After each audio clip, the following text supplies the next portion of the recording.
25-26 denboraldin aurren gare, 18. urtez, Kanporditza talden ondon, beraiek 2005 geroztik gorengo mailan, eta gu beraiekin 2007 geroztik eroso gaure, beraien ondon, beraientzako garrantzitsu dien balorek gurekin batea partekatzen dituen, nolabait talde lana, alegine, esfortzue, arrobia zaintzen dute, gaztetxoei lehen mailara iristeko baliabideak eskaintzen dizkie, eta nolabait gu horrekin guretzako ere oso garrantzitsu balore horik eta oso ondo identifikauta sentitzen gara horiken.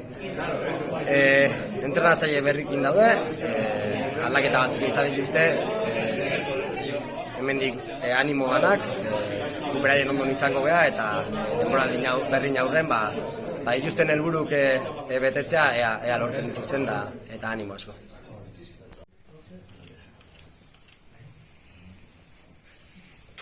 Hemen gane beste urte bat, eta askoz gehiago izan dituzela, porque zuen beharra badaukeu, badakizue, zuen gabe guk ezin deula honi bueltea eman, eta babes guztik danak ondo etortzen die, eta zuenak beste denbora pasatuta gero, ze esanik ez.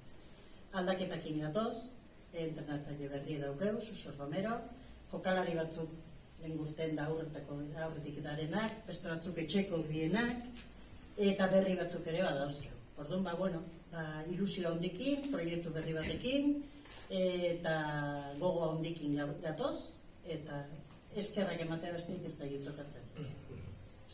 Eskerrak eta eskerrak. Eta, zuen ejemploa beste batzu segitzen duen, eta hemen dauken enpresari sare honek pixka geixo laguntzen digu.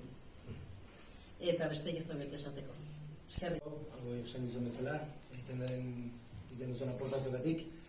Eta, ja esan du eta presentazio bezala, ilusio asko gina ere, urte asko batzenak hemen beste urte bat gehiago segituko dugu, ilusio askoz, eta, jokalari berrikin, entrenatzaile berrikin eta arazo handik izango, dana ondo jutzean, eta, lehen esan duen bezala, kopan bat, obligan bat ekartzeik badaugun, ilusio duen dizuetan.